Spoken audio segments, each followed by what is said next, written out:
Hey guys, so I'm here to do a recipe on spaghetti squash. I know I promised you guys for Veda I was going to do some cooking recipes, so I'm here to do one. And I've been seeing this recipe a lot lately in a spaghetti squash, just like spaghetti noodles, and you put some spaghetti sauce on it, but you use squash for the noodles, and it's a very healthy alternative, and I'm going to try it out for the first time, and hopefully it turns out good. I'm just going to go ahead and get started and show you step by step on how to make spaghetti squash. So of course you're going to need a spaghetti squash. They come in different sizes depending on how many people you're feeding. You might want to get a smaller or bigger one, but this is what it looks like.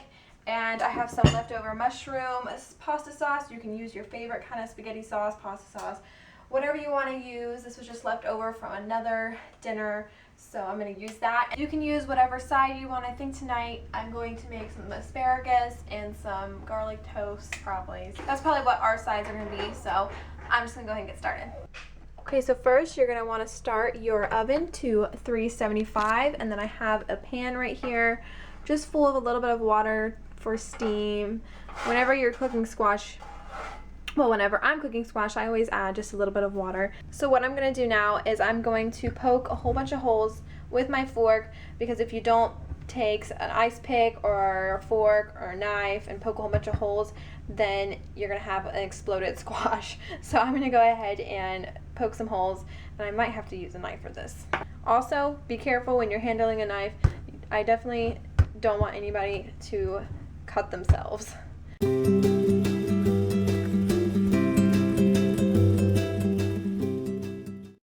Now you're going to put it in your baking dish, and depending on how big your squash is or how little depends on how long you will cook it. The average time for the spaghetti squash is going to be an hour, but if it is a little bit bigger, it might take an hour and a half. So I'm going to go ahead and put it in the oven for an hour and check to see if it's soft and see if I need any extra time, and then I'll let you guys know what to do next.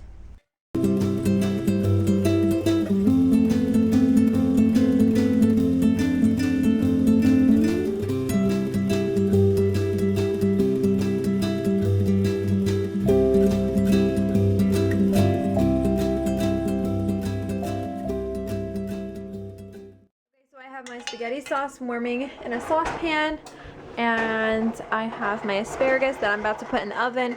All I did was drizzle some olive oil, sprinkle some pepper, garlic salt or garlic powder, and well, I guess you could use garlic salt, and Parmesan. So I'm about to put this in the oven.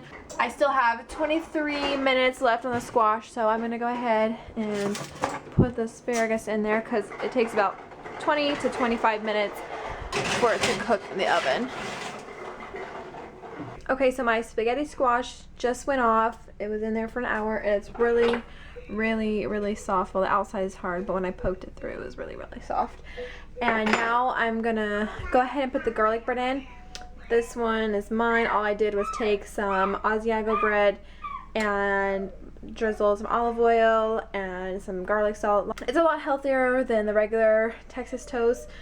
Since I'm being healthier and trying to make healthier options, I made that for myself. And then 2 pieces are for Ian, 1 piece is for Arya, because she loves that bread. So I'm going to go ahead and put that in there for 8 minutes. And now I am going to, what are you doing? You're crazy. You're crazy. I'm now going to cut the spaghetti squash in half. Okay, so now I'm going to take my spaghetti squash, I let it cool down for a little bit, and I am going to cut it in half. Okay, or not. I think the spaghetti squash decided it's going to open up the way it wants to open up. Let's cut that in half.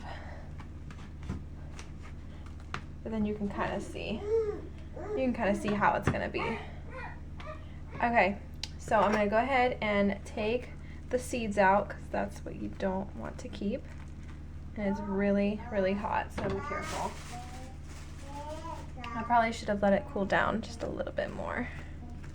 Okay, so now you're going to take your spaghetti squash, and this one kind of already decided to open up on itself, and you can kind of see how it looks just like spaghetti noodles. Hopefully you guys can see that. So as you can see, it's pretty much just like spaghetti noodles. Just make sure you get out the pulp, like the middle of it. Oh, my garlic bread's going off. Like I was saying, just make sure you get out all the seeds and, you know, the little gooey stuff if you want. So you pretty much just scrape. Like I said, this one kind of fell apart already on its own, but that's okay. You just scrape and it pretty much just comes out just like spaghetti noodles, hence the name spaghetti squash, because the inside is like spaghetti. So you just want to make sure everything's all separated and it looks pretty much just like spaghetti. It's crazy. This is my first time using spaghetti squash, so it's kind of weird that it looks exactly like noodles, but it's squash.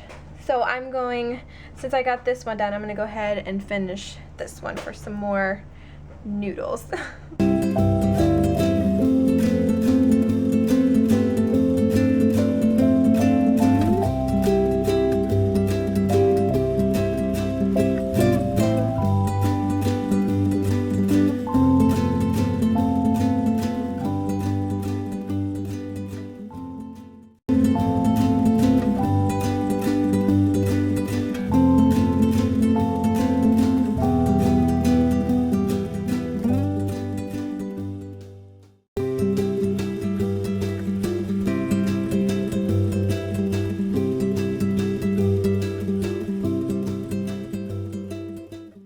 Alright, so there you have it. That's how you make spaghetti squash, and it looks just like regular spaghetti, but we both know that it's squash. So I will let you know how it is after I try some.